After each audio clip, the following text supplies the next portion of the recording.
उल्लू की चोटी कोचिंग में एडमिशन लेने गई और जब आप जबरदस्ती किसी से फ्रेंडशिप करते हो तो 101% चांसेस निकल के आते हैं कि वो फ्रेंड आपका कैसा निकलेगा। आई रियलाइज कि मैंने गलत इंसान से फ्रेंडशिप कर ली। उसने अपने रूम में बहुत ज्यादा अजीब अजीब चीजें लगा के रखी थी जिससे नॉर्मल इंसान देख के डर जाए। कुछ आधे घंटे तक नॉर्मल चल रहा था। उसके बाद ये वो बिल्ली है जिसे कुत्ता खा गया था इस रूम से, मुझे बस उसके रूम से निकलना था। मैं कैसे निकलती? बंदी में भी बहुत ज्यादा नेगेटिव वाइब्स आ रही थी, जैसे वो मुझे देख रही थी एंड वो बोलती कि वो लड़की काला जादू करती है।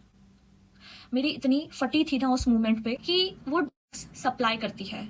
मुझे उस लड़की के रूम से आवाजें आने लगी, ब्लेड से कट्स किए गए हूँ, पूरा कट हो रखा था उसका हाथ, कि इस लड़की ने अटेम्प्ट करने का कोशिश किया है। दादा कि व्हाट इफ इस लड़की ने इसमें मिला दिए हो। एक और लड़की थी जिसने किया था, कब उसका कुछ ऐसा सीन हो गया था और उसने अपनी नस वस। और लड़की थी जो को बेचती थी और वो खुद भी पीती थी पूरी रात उसके रूम के आसपास। Hello everyone, welcome to my story time video. My self Anjali. और आज के इस वीडियो में मैं आप लोगों के साथ अपना एक ट्रॉमा शेयर करने वाली हूँ जो कि मुझे हॉस्टल में रहने के बाद मिला है। मैं बचपन से अपने माँ बाप के साथ रही हूँ, वेरी कंफर्टेबल लाइफ, और अचानक से 16 साल बाद मुझे एक हॉस्टल में फेंक दिया जाता है जहाँ से मेरी ट्रॉमाटाइज लाइफ शुरू होती है। बेसिकली वो ट्रॉमा देने वाली 4 चीजें हैं। पहला मेरे हॉस्टल वाले, दूसरा मेरे फ्रेंड, तीसरा अकेले रहना और चौथा पढ़ाई। इन 4 चीजों ने मिलकर मुझे इस 1 साल में इतना ट्रॉमा मिला है ना जितना मुझे 16 साल की जिंदगी में नहीं मिला। मैं एक बहुत ज्यादा छुई मुई सी लड़की हुआ करती थी जब तक मुझे हॉस्टल में नहीं फेंक दिया गया था। उसके बाद जो हॉस्टल में मुझे लड़कियां मिली, जो हॉस्टल का एनवायरनमेंट था, पढ़ाई का प्रेशर और अकेलेपन का अकेलापन जो मैंने इस 1 साल में जिया है, सभी ने मिलकर मुझे इतना ट्रॉमेटाइज कर दिया गया है कि वो छुई मुई सी लड़की तो नहीं रही हूँ अब मैं। ऐसा लगता है कि अगर अब मैं कॉलेज में जाती हूँ, वहाँ पे हॉस्टल में रहती हूँ, तो I am well prepared now. Hostel में रहना एक्चुअली मेरी चॉइस थी, मेरी खुद की। मैंने अपने मम्मी पापा को बहुत मुश्किल से मनाया था कि मुझे कोटा पढ़ने के लिए जाना है। वो मान भी गए थे मेरी बहुत लाख कोशिश करने के बाद, लेकिन मुझे नहीं पता था कि मैं अपनी कोशिश बर्बादी की ओर कर रही हूँ। अब एक तरीके से मुझे लगता है कि मैंने सही किया, क्योंकि व्हाट इफ कल को मैं कॉलेज में जाती और तब मेरे साथ ये सब कुछ होता तो शायद वो मैं हैंडल नहीं कर पाती। इससे अच्छा है कि मुझे पहले ये सारे एक्सपीरियंस मिल गए हैं। पहली बार मैं अपने मम्मी पापा के बिना रह रही थी, उनसे दूर। मैं ये नहीं कहूंगी कि घर छोड़ना मेरे लिए बैड डिसीजन रहा, क्योंकि इस जर्नी ने मुझे बहुत कुछ सिखाया है। जब मैं 1 साल पहले, 1 साल से तो ज्यादा ही हो गया होगा, मैं कोटा आई थी, तो मैंने सबसे पहला एक हॉस्टल देखा था। तो वो हॉस्टल बेसिकली मेरी कोचिंग ने मुझे सजेस्ट किया था। सपोज मैंने उल्लू की चोटी कोचिंग में एडमिशन लेने गई तो वहाँ पे मुझे हॉस्टल भी सजेस्ट किए गए और उन्होंने हमें दिखाया भी था हॉस्टल सारे। तो उसमें से मैंने मुझे 2 हॉस्टल ऑप्शंस में रखने पड़े थे। उसमें से मैंने एक हॉस्टल चूज किया था। सपोज उस हॉस्टल का नाम मैगी विदाउट मसाला। मैं उस मैगी विदाउट मसाला हॉस्टल में एडमिशन ले लेती हूँ ये सोचकर। मैं लुक्स पे गई थी कि ये हॉस्टल दिखने में अच्छा है, ये बड़ा है, तो बेसिकली ये अच्छा है। मैं जो पहले से वहाँ पे लड़कियां रह रही थी, मैं उन्हें पूछना चाहती थी कि ये हॉस्टल कैसा है। बट जब मैं उन्हें पूछ रही थी तब वार्डन हमारे साथ थी। लाइक वार्डन उसे घूरे जा रही उस लड़की को। वो लड़की उस हॉस्टल की बुराई कैसे करे उस वार्डन के सामने? तो ऑब्वियसली उस लड़की ने बोल दिया कि हाँ ये हॉस्टल बहुत अच्छा है, आप आ सकते हो, रियली नाइस एक्सपीरियंस, ब्ला ब्ला ब्ला। मैंने उस हॉस्टल को ऑनलाइन सर्च भी किया था, उसके रिव्यूज वगैरह देखे थे, लेकिन वो हॉस्टल अभी कंस्ट्रक्शन में था। उस हॉस्टल के 4 फ्लोर थे, उसमें से 3 फ्लोर कंप्लीट हो चुके थे, चौथा फ्लोर अभी भी कंस्ट्रक्शन में था। तो वो किसी भी ऑनलाइन वेबसाइट पे रिव्यूज वगैरह फिर वो था ही नहीं। इवन मैं मुझे स्विगी, जोमेटो, ब्लिंकिट कुछ भी करना पड़ता था तो मुझे अपने पास के हॉस्टल की लोकेशन डालनी पड़ती थी, क्योंकि मेरा हॉस्टल कहीं भी लिस्टेड नहीं था। उन हॉस्टल वालों को पैसे कमाने की इतनी जल्दी थी कि हॉस्टल का चौथा फ्लोर अभी भी कंस्ट्रक्शन में है और बाकी के 3 फ्लोर तो बन गए ना, तो वहाँ पे रूम्स देने लड़कियों को स्टार्ट कर दिए गए थे। और मैं सच बताऊं, मैं अपना बालकनी तक नहीं खोल पाती थी। जैसे ही मैं अपना बालकनी गलती से भी 10 मिनट के लिए भी खुला छोड़ देती थी, मेरा पूरा रूम सीमेंट हो जाता था। मेरे पर्दों पे, मेरे बेडशीट पे, सब पे, मेरे कपड़ों पे ऐसे सीमेंट हो जाता था। और वही कपड़े जब मैं धोने के लिए देती थी तो भैया और गंदे करके मुझे देते थे लॉन्ड्री वाले। सीमेंट की बात अलग रखते हुए इतना शोर हो रहा था कि टुक टुक टुक टुक की आवाजें आ रही थी मेरे रूम में। और जो आधी रात को टुक टुक टुक टुक धान धूम धड़ाम धूम की आवाजें आती थी ऊपर वाले फ्लोर से। ठीक है, माना कि 4th फ्लोर पे कंस्ट्रक्शन चल रहा है, लेकिन आधी रात को इनको कौन सा कंस्ट्रक्शन करना है? मुझे ये समझ में नहीं आता था कि आधी रात को ऐसे कौन से मजदूर हैं जो काम करने आते थे। ठीक है, माना कि इन हॉस्टल वालों को जल्द से जल्द 4th फ्लोर कंप्लीट करना है ताकि वो नई लड़कियों को रूम दे सके और पैसे कमा सके, लेकिन इसका मतलब ये नहीं कि आधी रात को भी आप काम करवा रहे हो। दिन के उजाले में आप लोग हमारी ऑनलाइन क्लासेस फक्ड अप कर रहे हो, इट्स ओके। रात को नींद भी हराम करके रखी है। जब मैं हॉस्टल में एंटर हुई तो वार्डन हमारे पीछे चिपक गई। लाइक हमको सभी रूम्स दिखा रही है, बड़ी बड़ी फेंक रही है कि हमारा हॉस्टल ये है, हमारा हॉस्टल वो है। इस हॉस्टल के ओनर डॉक्टर हैं बहुत बड़े। और उस हॉस्टल में बहुत सारी वार्डन थी, क्योंकि 4 फ्लोर थे तो हर फ्लोर की एक अलग अलग नई वार्डन थी। एक वार्डन कहती है कि इस हॉस्टल के जो ओनर है वो डॉक्टर है। दूसरी वार्डन से पूछने के बाद वो कहती है कि इस हॉस्टल के ओनर जो है वो बिजनेसमैन है। तीसरी वार्डन कहती है कि इस हॉस्टल के ओनर जो है वो बाहर कहीं काम करते हैं, फॉरेन वगैरह में, ये यहाँ पर नहीं है। हमें हॉस्टल का मेस दिखाया गया और वहाँ पे जो खाना बन रहा था तब मुझे पता चला कि यहाँ पे रोटियों पे घी नहीं लगा के देते। आई वाज लाइक, है तुम लोगों ने इतना आलीशान जैसे 5 स्टार होटल जैसा हॉस्टल बना के रखा है और घी तक नहीं दे सकते, इतना भी अफोर्ड नहीं कर सकते जब हम इतनी फीस भर रहे हैं। तुम लोगों को पता है वार्डन ने बोला था कि यहाँ पे हर संडे बच्चों को सुबह ब्रेकफास्ट में मैगी देते हैं। वार्डन ने मैगी बोली थी, ठीक है। संडे आया एंड मैंने देखा वो नूडल्स थे, वो मैगी नहीं थी, वो नूडल्स थे। और वो कौन से नूडल्स थे? मैगी आती है 15 रुपए की, और वो जो नूडल्स थे वो एक पैकेट 5 रुपए का समथिंग का कुछ आता था। वो बहुत ही फेक माल था, फेक माल, बिल्कुल फेक नूडल्स थे वो। मुझे नहीं पता वो किस कंपनी के थे, मैंने जिंदगी में कभी नाम नहीं सुना था उस कंपनी का, लेकिन टेस्ट सो बैड। हमें मैगी के नाम पे कुछ और नूडल्स खिलाए जा रहे थे। भाई अगर कोई और नूडल्स है तो उन्हें नूडल्स कहो या फिर उस कंपनी का नाम लेकर कहो, मैगी को क्यों बदनाम कर रहे हो। और मैं इतनी खुश हो गई थी ना कि वाओ मैगी मिलेगी यहाँ पे। घर पे मम्मी वगैरह मुझे मैगी वैगी खाने नहीं देती थी। मम्मी कहती थी कि अगर तू मैगी खाएगी तो तेरा ऑपरेशन करवाना पड़ेगा, ब्ला ब्ला ब्ला। तो मैं खुश होगी कि हॉस्टल में मैगी मिलेगी, जितनी चाहिए उतनी खाऊंगी मैं। बट मैगी के नाम पे यहाँ पे जो फेक प्रोडक्ट्स हमें खिलाए जा रहे हैं। हम जब हॉस्टल देख रहे थे, वार्डन का बिहेवियर इतना अच्छा था कि मेरी माँ को ऐसा लग रहा था कि हमारे जाने के बाद ये वार्डन मेरी बच्ची को बिल्कुल अपनी बच्ची की तरह पाल के रखेगी। लाइक कोई इंसान इस लेवल का फेक कैसे बन सकता है। ऑब्वियसली उन्हें ट्रेनिंग मिली होगी, नो डाउट। मीटिंग चल रही थी और वार्डन मेरे बारे में सारी इन्फॉर्मेशन ले रही है मेरी माँ से कि आपकी बेटी कभी बीमार तो नहीं होती, आपकी बेटी को किसी खाने की चीज से एलर्जी वगैरह है क्या, आपकी बेटी पढ़ने लिखने में कैसी है, आप लोगों ने कौन सी कोचिंग ली है, आपकी बेटी कब पैदा हुई थी, आपकी बेटी की स्कूलिंग कहाँ से हुई है, आपकी बेटी नेचर में कैसी है। लाइक उस वार्डन को मेरे से शादी करनी थी क्या, इतनी इन्फॉर्मेशन ले रही है मेरी माँ से। और वार्डन ने फुल मैनिपुलेट कर लिया था हमें कि हम आपकी बेटी का हमसे भी ज्यादा ध्यान रखेंगे। वार्डन ने मुझे बोला था कि बेटा अगर कभी कुछ खाना ऐसा बनता है जो तेरे को पसंद नहीं आता तो हम तेरे लिए आलू के पराठे बना देंगे, और कुछ भी तू चाहेगी तो हम तेरे लिए बना देंगे, तेरे को खाने की टेंशन लेने की बिल्कुल जरूरत नहीं है। जो कि मुझसे झूठ बोला गया था। मुझे पूछो मेरे माँ बाप के जाने के बाद मुझे कैसे ट्रीट किया गया है। वहाँ पे वो हॉस्टल इतना बड़ा था कि वहाँ पे 300 से ज़्यादा कमरे थे और उनका स्टाफ भी बहुत बड़ा था। लाइक हर एक फ्लोर के लिए अलग पर्सनल वार्डन दी जाती थी एंड बहुत बड़ा स्टाफ था।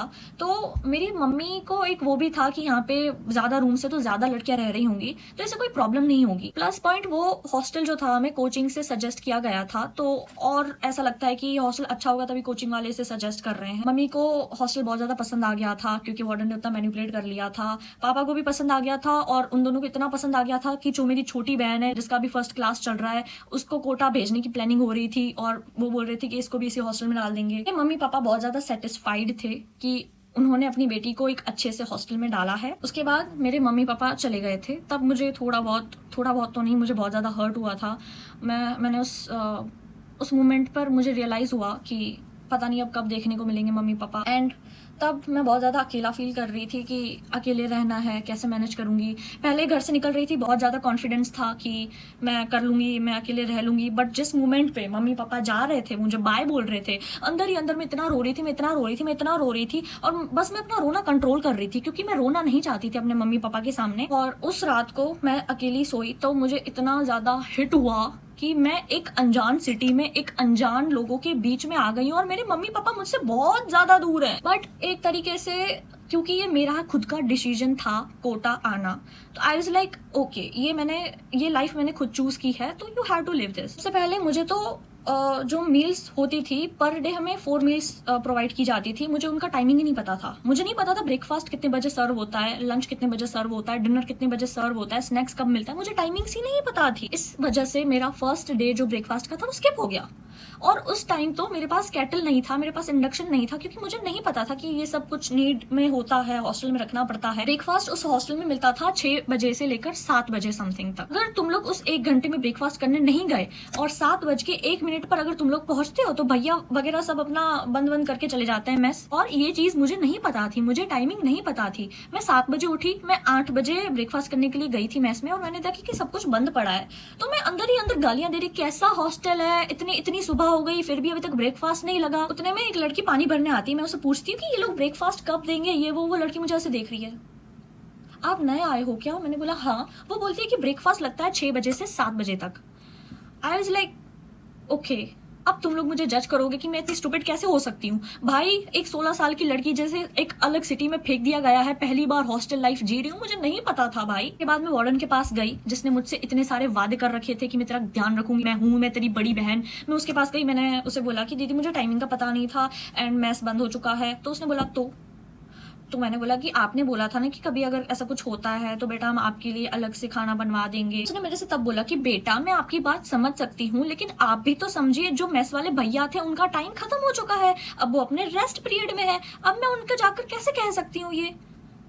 मुझे बहस नहीं करनी थी, मैं चली गई, मैंने ऑनलाइन खाना मंगवा लिया। उनसे तब टाइमिंग वगैरह पूछ ली थी कि कौन सी मिल्क किस टाइम पे मिलती है, कितने बजे से लेकर कितने बजे तक। एंड सीरियसली अगर आप लोग हॉस्टल में रह रहे हो तो आप ये रिलेट कर पाओगे कि अगर आप लोग दोपहर को आंख लग गई आपकी, आप 1-2 घंटा सो गए और आपका लंच टाइम स्किप हो गया, तो आपको खाना मिलेगा सीधा स्नैक्स पे या फिर डिनर टाइम पे। इसके बीच आप कुछ नहीं कर सकते, या तो आप ऑनलाइन ऑर्डर करो या तो आप रूम पे खुद से बना लो। मैंने अलार्म्स लगाए थे अपने फोन में कि breakfast time, lunch time, snacks time, क्योंकि जब मेरे ऑनलाइन क्लास चल रहे होते थे मैं भूल जाती थी कंप्लीटली कि इतने बज गए मुझे खाना खाने जाना है। क्योंकि जब मैं घर पे रहती थी तो मैं कभी भी चली जाऊं मेरे हिस्से का खाना पड़ा रहता था किचन में, बट यहाँ पर ऐसा नहीं है क्योंकि ये हॉस्टल है, अपना घर नहीं। हॉस्टल में बहुत ज्यादा अकेला फील करने लगी थी, सो आई थॉट कि आई नीड समवन्स कंपनी। तो मैं जबरदस्ती किसी को फ्रेंड बनाने चली जाती हूँ, और जब आप जबरदस्ती किसी से फ्रेंडशिप करते हो तो 101% चांसेस निकल के आते हैं कि वो फ्रेंड आपका कैसा निकलेगा। मुझे एक दोस्त मिली नहीं थी, मैंने जबरदस्ती बनाई थी क्योंकि मुझे अकेला नहीं रहना था। मैं खाना खा रही थी, मेरे बाजू में एक और लड़की आकर बैठती है, तो मैं उससे कन्वर्सेशन करना स्टार्ट कर देती हूँ कि हाय दीदी आप कहाँ से। उसने मुझे अपना रूम नंबर दिया कि ये मेरा रूम नंबर है, तू शाम को फ्री हो तो आ जाइयो। और मुझे तो यही चाहिए था कि मैं बस किसी की भी फ्रेंड बन जाऊं, कोई मुझसे बात कर ले। तो मैं शाम को जब फ्री थी मैं उसके रूम में गई और तब मैं उसके साथ 1 घंटा बिताकर आई थी। एंड देन आई रियलाइज कि मैंने गलत इंसान से फ्रेंडशिप कर ली है। मैं जैसे ही उसके रूम में घुसी मुझे इतनी ज्यादा नेगेटिव एनर्जी हिट करती है। उसने अपने रूम में बहुत ज्यादा अजीब अजीब चीजें लगा के रखी थी जिससे नॉर्मल इंसान देख के डर जाए। 4 दीवारें होती हैं, उसमें से एक में से बालकनी निकल रही थी, दूसरे में से वॉशरूम का दरवाजा था। 2 दीवारें थी जो खाली पड़ी हुई थी, वो उस दीवार पे जो था बेड लगा हुआ था, तो वहां पे कुछ उसने पोस्टर वगैरह लगाए थे। अब उसके जो सामने वाली दीवार थी वहां पे उसने चिपकाए हुए थे अपने सारे नोट्स जो कि पूरे भरे पड़े थे। तो मुझे लगा कि यार ये तो बहुत पढ़ने वाली है। मैंने उससे पूछा कि आपके कितने वगैरह मार्क्स वार्क्स आते हैं। उसने बहुत बड़ी बड़ी फेंकी मेरे सामने। मुझे लगा कि मे बी टॉपर्स के रूम ऐसे ही होते होंगे, डिप्रेस्ड से। अब मैं ऐसी हूँ कि मैं कभी भी किसी को अनकंफर्टेबल फील नहीं करवाती, कभी भी किसी को एम्बेरस नहीं फील करवाती। अगर मुझे जरा सा भी ऐसा लगता है कि सामने वाला एम्बेरस फील कर रहा है या फिर वो अनकंफर्टेबल है, मैं अपनी जी जान लगा देती हूँ कि मैं उसे कंफर्टेबल फील करवा सकूं।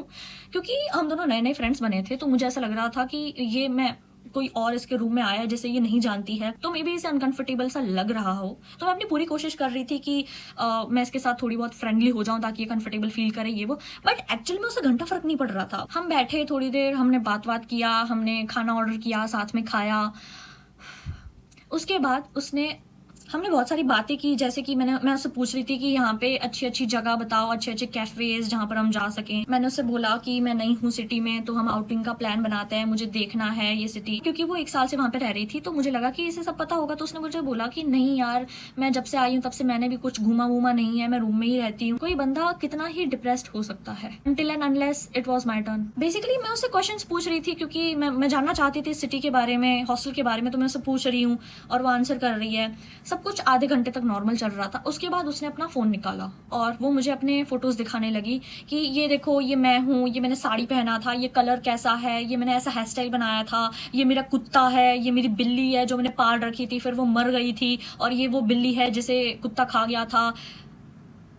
ठीक है, तू फोटोज दिखा रही है, बट इतना डिटेल में जाने की जरूरत नहीं है कि ये साड़ी तूने क्यों पहनी थी, किस लिए पहनी थी, कहाँ से ली थी, कितने में ली थी। वो एक एक चीज डिटेल में बता रही है जो कि मुझे इतना बोर कर रही थी ना। मैं घंटा इंटरेस्टेड नहीं हूँ किसी और की लाइफ में कुछ भी जानने को। सीरियसली वो फोटोज इतने गंदे थे, इतने बेकार थे, मैं उसके मुंह पे बस बोल नहीं पा रही थी।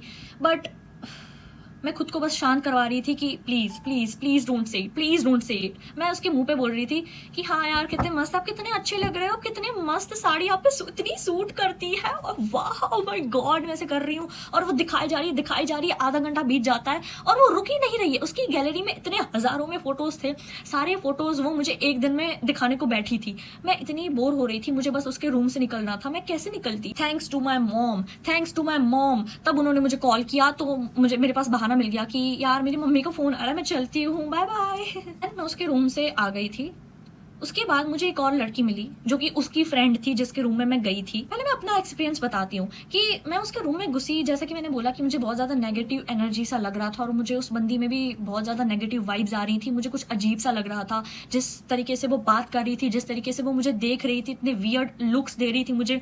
और जिस तरीके से वो अपनी गैलरी में फोटोज दिखा रही थी बहुत ज्यादा अजीब था। उसके बाद मुझे एक और लड़की मिलती है जो कि उसकी फ्रेंड थी, ठीक है। उसने मुझे बताया कि तू उसके रूम में गई थी, मैंने देखा तुझे। मैंने बोला हाँ, उन दीदी ने मुझे बोला था कि आप शाम को फ्री हो तो मेरे रूम में आ जाना, ये वो। एंड वो बोलती कि वो लड़की काला जादू करती है। मेरी इतनी फटी थी ना उस मोमेंट पे, मुझे इतना डर लग रहा था। मैंने उस चीज के बारे में कभी सुना नहीं था, मैं सिर्फ मूवीज में देखा करती थी कि ऐसा सब। मैंने बोला क्या काला जादू। उसने बोला कि यार तू क्यों गई उसके रूम में, तुझे पता नहीं है इस हॉस्टल में कोई भी उस लड़की को बुलाता नहीं है, कोई भी उससे बातचीत वगैरह नहीं करता है जस्ट बिकॉज वो काला जादू करती है।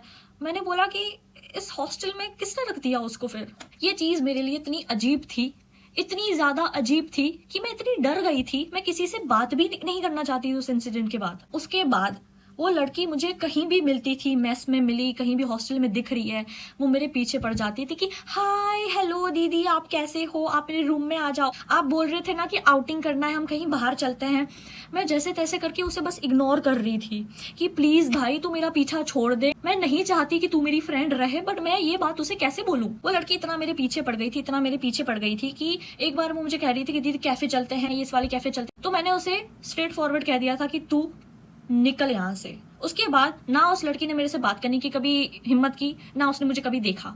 I is like little chill. और उसके बाद 1 महीने बाद वो लड़की हॉस्टल खाली करके चली भी गई थी। उस हॉस्टल में मेरा बहुत ज्यादा टाइम बीत चुका था, मैं उस हॉस्टल की लड़कियों को जानने लगी थी। तो एक बारी एक लड़की जिससे मेरी बातचीत वगैरह अच्छी खासी होती थी, उसने मुझे एक बात बताई कि अंजलि तुझे पता है इस हॉस्टल में क्या होता है। आई वाज लाइक क्या होता है, मुझे नहीं पता। तो उसने बोला कि वो जो फर्स्ट फ्लोर पे उस वाले रूम में जो लड़की रहती है ना, तो उसे जानती है ना, वैसे कुछ जिम के कपड़े वगैरह पहन के मैस में घूमती रहती है। मैंने बोला हाँ उसका क्या।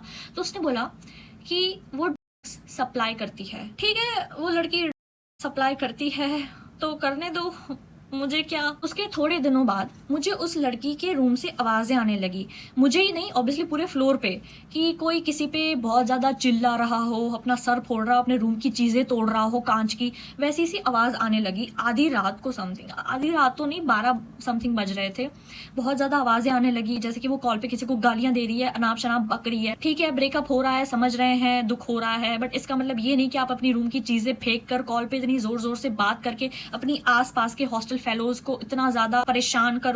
तो ऊपर से जो कंस्ट्रक्शन का काम चल रहा है उसकी आवाजें और ये सीमेंट वगैरह कम थी जो अब तू चिल्लाकर मुझे डिस्टर्ब कर रही है। हम जितने भी फ्लोर पे लड़कियां रहती थी, हमने उस लड़की की कंप्लेन की कि इसकी बहुत ज्यादा आवाजें आती है रात को, ये सामान वामान फेंकती रहती है, इतनी पागल सी है, इसके हॉस्टल से निकाल दो, ये वो बहुत ज्यादा परेशान करके रख दिया है इसने। तो वार्डन ने बोला कि ओके बेटा मैं उससे बात करती हूँ, अब से ऐसा नहीं होगा, वी आर वेरी सॉरी। और उसके बाद मैं मेस में बैठी थी, अपना खाना खा रही थी और मुझे वो लड़की दिखती है। एंड गेस व्हाट, मैंने उस लड़की में क्या देखा, उस लड़की में कुछ देखने जैसा कुछ था नहीं। मैंने उसके हाथ में कुछ देखा, कुछ मतलब ब्लेड से कट्स किए गए हूं, मैंने वो देखा। लाइक बहुत ज्यादा यहाँ से लेकर यहाँ तक पूरा कट हो रखा था उसका हाथ, और कट भी ऐसा हो रखा था कि ऐसे 1 2 3 4 5 6 7 8 इतने ज्यादा कट्स हो रखे थे। इसलिए ये लड़की अभी तक जिंदा है। वो लड़की कुछ अजीब सी ही थी, चीखती थी, चिल्लाती थी, अपने रूम का सामान फेंकती थी। भले जितना ही डिप्रेशन क्यों ना आ जाए, कितनी ही प्रॉब्लम्स क्यों ना आ जाए, मैं अपने सामान का नुकसान तो कभी नहीं करूंगी। मुझे अगर इतना ही गुस्सा आए तो मैं अपने बाजू वाली का रूम नॉक करके उसे 2-3 चांटे लगा दूं, लेकिन अपना सामान कभी ना फेंकूं। हमें पता चला कि इस लड़की ने अटेम्प्ट करने का कोशिश किया है और उसका पूरा हाथ कटा पड़ा है। वो देखकर मैं इतना डर गई थी ना, पहले तो ये काले जादू वाली लड़की से मैं इतनी ज्यादा डरी हुई थी, ऊपर से मैंने ये देख लिया उसका। मुझे ऐसा लग रहा था कि मैं किन लोगों के बीच में आ गई हूँ। उस लड़की की आंखें हमेशा सूजी हुई रहती थी, वो कभी भी दिखती थी तो उसकी आंखें एक अलग ही प्रकार का लुक देती थी। मतलब वो बाहर से निकली हुई होती थी, जैसे कोई बंदा 24 घंटे से रो रहा है और वो अपने आंसू पोंछ कर जस्ट आया है अपनी शक्ल दिखाने के लिए, वैसी रहती थी, पूरी लाल लाल से। तो था उस लड़की में जो कि मुझे नहीं पता क्या था, क्योंकि मैंने ऐसी लड़की अपनी जिंदगी में कभी देखी नहीं है। उस लड़की का बर्थडे था तो वो पूरे फ्लोर पे मिठाइयां बांट रही थी। मुझे नहीं पता कि जेन जी इतने संस्कारी कब से हो गए कि वो बर्थडे वाले दिन चॉकलेट के अलावा मिठाइयां बांट रहे हैं। ठीक है मेरा बर्थडे है, मेरे माँ बाप कॉलोनी में मिठाई बांट रहे, वो मैं समझ सकती हूँ, लेकिन अगर मैं अपने स्कूल में चॉकलेट्स के अलावा मोतीचूर के लड्डू दूं सबको क्योंकि मैं आज मेरा बर्थडे है, इससे ज्यादा एम्बेरसिंग बात मेरे लिए और कोई नहीं होगी। ले तो उसने मेरा जब रूम नॉक किया और मैंने रूम खोला तो मैं डर गई कि ये यहाँ पर क्यों। मैंने उससे पूछा मैं मेरे मुंह से शब्द ही नहीं निकल रहे थे, मैं ऐसे ऐसे कर रही हूँ अपना हाथ हवा में। तो मुझे बोला कि हाय माई सेल्फ ब्ला ब्ला ब्ला, आज मेरा बर्थडे है इसलिए मैं मिठाइयाँ बांट रही हूँ। तो मुझे बोला कि ये लीजिए मिठाई, मेरा बर्थडे है। मैं उसे बोला happy birthday to you dear. वो चली गई, मैंने अपना रूम लॉक किया और उसकी दी हुई मिठाई यहाँ पे मेरे हाथ पे रखी हुई है और मैं उस मिठाई को देखे जा रही हूँ। आई डोंट नो व्हाई मैं उसे देख रही हूँ, बट मैं उसे देखे जा रही हूँ। पता है मैं उसे क्यों देख रही थी? क्योंकि मुझे डाउट हो रहा था कि व्हाट इफ इस लड़की ने इसमें मिला दिए हो। उस लड़की का कोई भरोसा, जो लड़की सप्लाई करती है उस लड़की के हाथ से मैं कुछ क्यों खाऊं? मैं पागल हो गई हूँ जो उस लड़की के हाथ के दिया हुआ कुछ भी खाऊंगी? मैं उसे इतना देख रही थी, देखते देखते देखते देखते मैंने उसे फाइनली डस्टबिन में फेंक दिया। इतनी सारी विचित्र विचित्र लड़कियां देखने के बाद मैं इतनी ट्रॉमेटाइज्ड हो गई थी कि मैं अपने रूम में जाके भगवान जी को थैंक यू बोल रही थी कि थैंक यू भगवान जी, आपने मुझे इनमें से एक बनने नहीं दिया। बाय द वे उस हॉस्टल में एक और लड़की थी जिसने किया था, क्योंकि द रीजन इज ब्रेकअप, उसका कुछ ऐसा सीन हो गया था और उसने अपनी नस वस। और लड़की थी जो बेचती थी और वो खुद भी पीती थी पूरी रात, उसके रूम के आसपास उसकी स्मेल वगैरह आती थी। हॉस्टल की लड़कियां ही मुझे इतनी खराब मिली। बाद में मुझे पता चलता है कि सिर्फ हॉस्टल की लड़कियां नहीं, हॉस्टल वाले भी वो हैं। पहली बात, खाने का प्रॉब्लम बहुत ज्यादा था। ऐसी सब्जी हमें देते थे जिसमें सब्जियां पानी के ऊपर फ्लोट कर रही थी, स्विम कर रही थी, वैसी सब्जी हमें मिलती थी।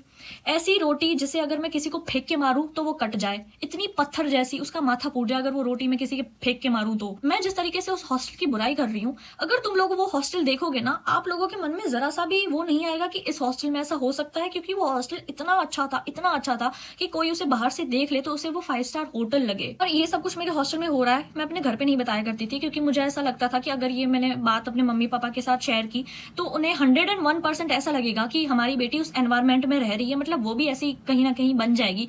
क्योंकि अक्सर हम जिन लोगों के साथ रहते हैं वैसे हम बनते जाते हैं। तो ये मैंने अपने मम्मी पापा को नहीं शेयर वेयर किया करती थी, मैं उन्हें क्यों फालतू का टेंशन दूं। बट मुझे खुद पे ट्रस्ट था कि मैं कभी भी किसी के साथ रहकर उसके जैसी नहीं बनूंगी, कभी भी नहीं। मैं कभी भी किसी से इन्फ्लुएंस नहीं होती कि वो ऐसा कर रहा है तो मुझे भी वैसा करना है। उसके बाद मेरे जो हॉस्टल का लॉन्ड्री वाला था उसके नखरे स्टार्ट हो गए। पहले तो मेरे कपड़े खोने लगे। मैं देख रही हूँ अगर मैं 5 कपड़े धुलने को देती थी उसमें से 3 वापस आ रहे हैं और ये रिपीट में हो जा रहा है। मैं कुछ बोल नहीं रही हूँ, मेरे कपड़े गायब होते जा रहे हैं। आई रियलाइज कि जितने कपड़े मैं अपने घर से लेकर आई थी और जितने कपड़े मैंने शॉपिंग किए थे उसके आधे कपड़े मेरे पास बचे हैं। क्यों? क्योंकि हर टाइम लॉन्ड्री में मैं जब 6-7 कपड़े देती थी उसमें से 3-4 कपड़े मुझे वापस मिलते थे। अप्रैल का महीना चल रहा था और अप्रैल का महीना वो होता है जब हॉस्टल में एडमिशंस आने स्टार्ट होते हैं, क्योंकि तब नए बैचेस स्टार्ट होते तो और बच्चे कोचिंग आते हैं और नया हॉस्टल लेते हैं, तो नए बच्चे आ रहे थे। तो मैं देख रही हूँ कि अप्रैल के पूरे महीने में मेरा दरवाजा नॉक होता था, मैं खोलती थी और मुझे पेरेंट्स दिखते थे, मेरे नहीं किसी और के पेरेंट्स जो हॉस्टल देखने आए हैं और वो मेरा रूम देखना चाहते हैं। मतलब वार्डन उन्हें मेरा रूम दिखाती थी, जो खाली रूम पड़े हैं वो नहीं। तो आई डोंट नो व्हाई पूरा फ्लोर छोड़ के वार्डन, मेरा फोन स्विच ऑफ हो गया यार, चार्जिंग ही नहीं है। 60 रूम होते थे हमारे एक फ्लोर पे और उन 60 फ्लोर को छोड़ के उन्हें वार्डन को मेरा ही रूम मिला दिखाने के लिए। नॉक, मैं सो रही हूँ, मेरे क्लासेस चल रहे हैं, मैं कुछ भी कर रही हूँ, अपना मी टाइम एंजॉय कर रही हूँ। नॉक करते थे, पेरेंट्स आते थे और मेरा रूम इतना बिखरा सा रहता था, मैं इतनी अनकंफर्टेबल फील करती थी कि किसी और के पेरेंट्स मेरे रूम में आ रहे हैं, मेरा रूम देख रहे हैं। भाई मेरी कुछ प्राइवेसी नाम की कोई चीज होती है जो कि उस हॉस्टल में मुझे नहीं मिल रही थी। और वो जो पेरेंट्स नए आते थे वो मेरा रूम देखते थे और वो बोलते थे कि इस हॉस्टल के रूम्स तो अच्छे हैं। मैं उन्हें क्या बोलूँ कि ये जो आप मेरा रूम देख, बाय द वे ये वाला वो रूम नहीं है, मैंने हॉस्टल अभी चेंज कर लिया, वो दूसरा वाला रूम था जिसके फोटोज मैं आपको दिखा दूंगी। एज यू कैन सी ये मेरा हॉस्टल रूम था। अब ये जो मेरा हॉस्टल रूम आप देख रहे हो इसको मैंने खुद से, ये जो पेंटिंग्स आप देख रहे हो, एक जिराफ बना हुआ, एक वो कैट बनी हुई है, ये सब कुछ मैंने खुद से ड्रॉ किया था। और ये जो पोस्टर्स आप देख रहे हो ये मैंने खुद लगाए थे। और ये जो एस्थेटिक इतना दिख रहा है ना, इसको मैंने खुद से बनाया था। वरना हॉस्टल वालों ने तो मुझे इतना सड़ा हुआ रूम दिया था ना, और मेरा ये एस्थेटिक सा रूम देखकर पेरेंट्स बोल रहे हैं कि वाह यार रूम तो बड़े अच्छे हैं हॉस्टल में। मैं कैसे बताऊं उन्हें कि हॉस्टल के रूम्स अच्छे नहीं है, मैंने इन्हें अच्छा बनाया है। उसके बाद हर कोई पेरेंट जो भी आता था वो मुझसे पूछने लगता था कि बेटा ये हॉस्टल कैसा है, यहाँ पर खाना कैसा मिलता। तब मुझे ऐसा लगता था कि मैं सारी भड़ास निकाल दूं, मैं सब कुछ बता दूं इन्हें, मैं इनकी बेटी की जिंदगी बचा लूं, इस हॉस्टल में एडमिशन ना लेने से रोक लूं इन्हें।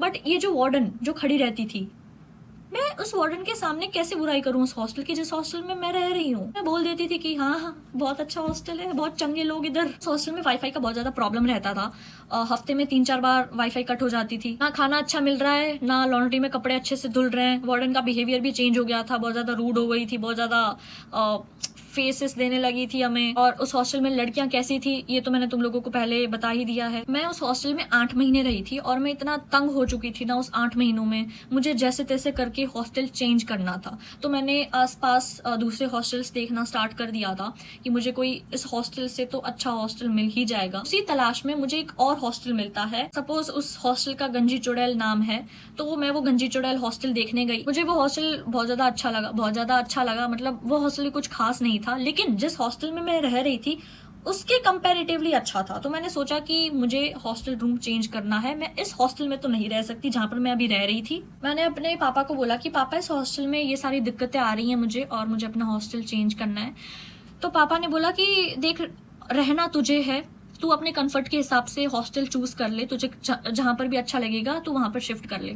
तो ठीक है, मेरे पापा भी कन्विंस हो चुके थे, तो मैंने अपना हॉस्टल चेंज कर लिया, शिफ्ट कर लिया। क्योंकि मैं इस हॉस्टल से इस गंजी चुड़ैल हॉस्टल में शिफ्ट हो रही हूँ, तो सारा सामान मेरा इस रूम से उस रूम पे मुझे ट्रांसफर करना था, और वो दोनों हॉस्टल कुछ डिस्टेंस पे थी। सारी शिफ्टिंग मैंने खुद से अकेली की थी, क्योंकि मेरा कोई दोस्त, मतलब कोई ऐसा खास दोस्त था नहीं जिससे मैं हेल्प मांगू, और अगर होता भी तो मुझे किसी का एहसान नहीं चाहिए। ठीक है, मेरी उस गंजी चुड़ैल हॉस्टल में पहला दिन था, अच्छा गया, नॉर्मल था। वहां पर भी अजीबोगरीब लड़कियां थी, लेकिन उतनी भी अजीबोगरीब लड़कियां नहीं थी जो मुझे फर्स्ट हॉस्टल में मिली थी। इस गंजी चुड़ैल हॉस्टल में मुझे उतनी भी प्रॉब्लम्स नहीं आई थी जितनी मुझे अपने पहले हॉस्टल में आई थी। कभी नहीं है कि जिस हॉस्टल में मैं अभी रह रही हूँ वहां पे प्रॉब्लम्स नहीं आती, यहाँ पर भी प्रॉब्लम्स आती हैं, लेकिन अब मैं सीख गई हूँ how to deal with it, कैसे मैनेज करते हैं। क्योंकि अब बहुत टाइम हो गया मैं अकेली रह रही हूँ, तो मुझे पता है सारी चीजें कैसे होती हैं। बट जब मैं नई नई आई थी मुझे घंटा कुछ पता नहीं था, इसलिए मैंने काफी कुछ फेस किया, स्ट्रगल किया, सहन किया। मैंने बहुत सारे अपने कपड़े खोए, मैंने इतना अनहाइजीनिक फूड खाया, अपने घर वालों को मिस किया, डिप्रेशन में चली गई, ट्रॉमा मिला, अजीबोगरीब लड़कियां मिली, जो कि इस हॉस्टल में भी हो रहा है, लेकिन आई डोंट केयर। मैं ज्यादा माइंड नहीं करती हूँ। अब मैं ज्यादा किसी के साथ बातचीत ही नहीं कर रही हूँ, मैं अपने में बिजी रह रही हूँ, क्योंकि ये बात मुझे पता है कि मैं यहाँ पर आई हूँ पढ़ने के लिए। एक टाइम पे मुझे यहाँ से जाना है, मुझे कहाँ यहाँ पर लाइफ टाइम के लिए सेटल होना है जो यहाँ पर मैं सबसे अच्छे से रहूँ। और बाकी ऐसी बहुत सारी बातें हैं जो मैंने डिटेल में नहीं बताई हैं कि ये सारी बातें मैं अपने घर वालों के साथ शेयर नहीं कर सकती, मैं अपनी मम्मी को नहीं बता सकती, मैं अपने पापा को नहीं बता सकती कि हॉस्टल में मुझे क्या क्या प्रॉब्लम्स आ रही है, क्योंकि वो सीधा मुझे यही बोलेंगे कि बेटा तू क्यों फेस कर रही है, क्यों करना है, जो तू वहां पढ़ रही है तू घर आकर पढ़ ले। तो मैंने सोचा कि मेरा जितना भी 1 साल का भड़ास है वो मैं एक वीडियो में निकाल देती हूँ। Thank you so much guys for listening माई दुख दर्द एंड पीड़ा। मिलता है नेक्स्ट व्लॉग में, टेक केयर, बाय।